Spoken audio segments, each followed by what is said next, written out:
Hey everyone, and welcome. For, well, centuries, our stories about heroes have been all about conquest and glory, right? But what if there's another way, another path, a journey that's not about an external battle, but about an internal discovery? Today, that's exactly what we're exploring, the heroine's journey. So let's start with the big one. What makes a hero? For generations, the answer has looked pretty much the same.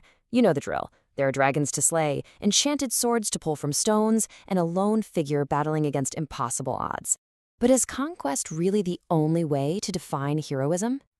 This dominant story, the one we all know, is famously laid out in Joseph Campbell's The Hero with a Thousand Faces. It's the monomyth.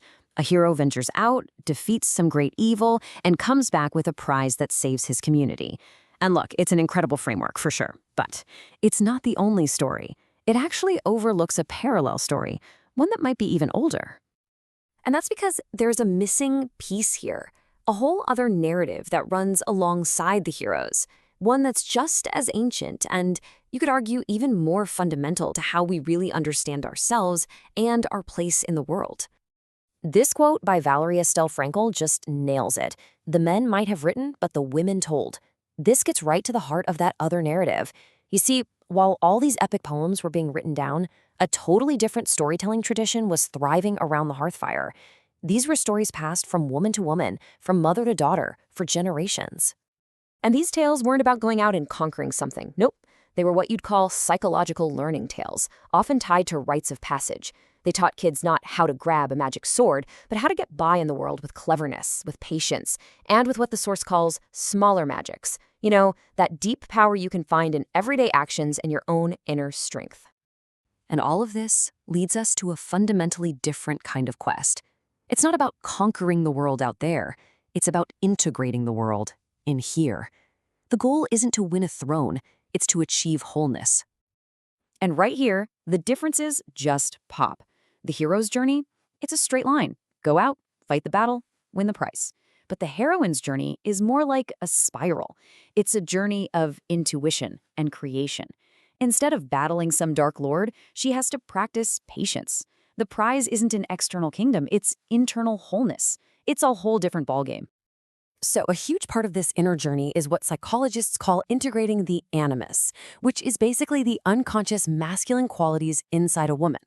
The heroine's job is to learn how to harness these powerful energies.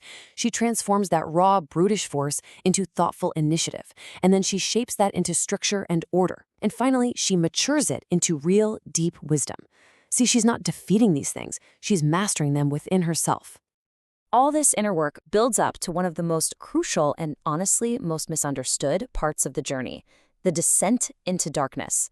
To get her true power, the heroine has to go somewhere the hero rarely does, deep into the landscape of her own self. The source material has this amazing phrase for it, a journey through the forest of the self. And we're not talking about a literal forest with trees and stuff. We're talking about the wild, untamed landscape of her own mind, her psyche. That is her underworld, and she has to travel through it to claim what's already hers, her own power. Now, what's so important here is that this descent isn't some kind of punishment. It's a mentorship. In that darkness, she finds a guide, a wise woman, who offers her not a weapon, but wisdom. The story of Marway shows this perfectly. She goes down into the underworld a child, and she comes back up an adult, armed with a profound understanding of life, death, and her own inner world. Okay, so if she's not walking around with a sword or a spear, what does she use? What are her tools? Well, her power comes from a completely different toolkit, from symbols that are often dismissed but actually hold incredible power. Just look at the contrast in their toolkits. It's so striking. The hero's tools, swords, spears, scepters, they're all symbols of force, of conquest. But the heroine's talismans are different. They're tools of creation, of patience, of insight.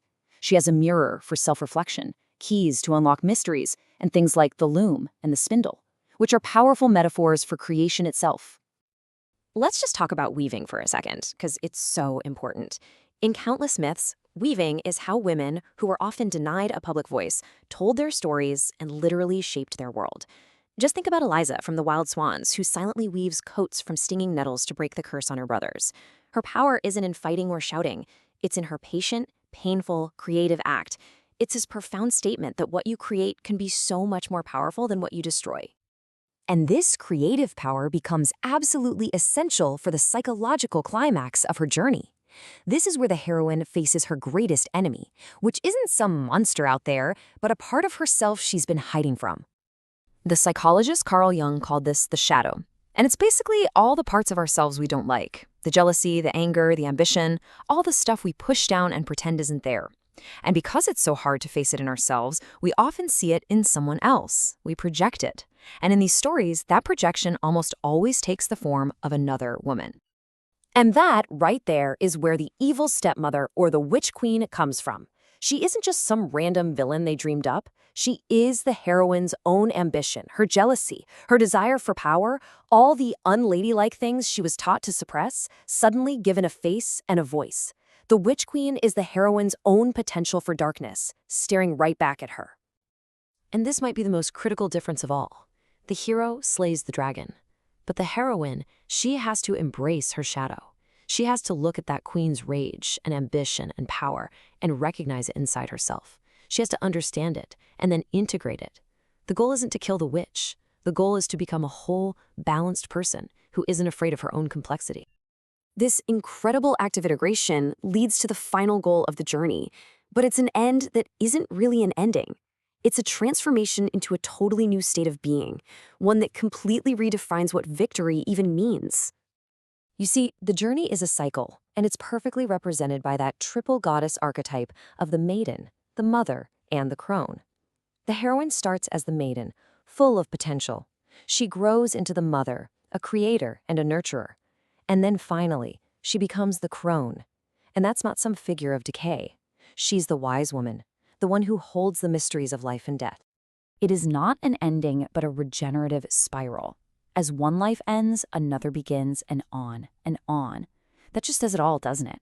The journey isn't a straight line with a finish. It's a cycle. The wisdom the crone gains informs the next maiden. So mastery isn't about ruling a kingdom. It's about embodying this eternal, beautiful flow of life, death, and rebirth. So we end up right back where we started, with a question. The hero's journey gives him something tangible, right?